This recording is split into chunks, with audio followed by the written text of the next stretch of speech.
Martinová, RTVS. Matica Slovenska sa viac zameria na činnosť svojich ústavov a odborných pracovísk. Vidí v nich budúcnosť inštitúcie, ktorú národovci založili pred 160 rokmi vo vtedajšom turčianskom Svetom Martine.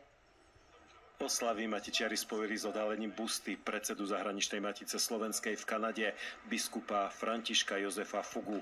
Pred 160 rokmi vznikla podľa vzoru podobných inštitúcií v Česku, Srbsku či Chorvátsku a naďalej s nimi chce spolupracovať. Urobiť nielen výmenu, by som povedal, na rôznych podujatiach alebo akciách, ale urobiť aj výmenu v prípade literatúry, národopisu, kulturológie a mnohých iných vecí. Príkladom je už 5. kongres Matíc a inštitúcií slovanských národov. My môžeme sa informovať o živovosti druhých matičných církach a môžeme sami tiež tam o našej živovosti rozprávať. Máme pomoc o vydavateľskej činnosti, vydali sme jednu parádnu monografiu, to bolo za pomoci Matice Slovenskej.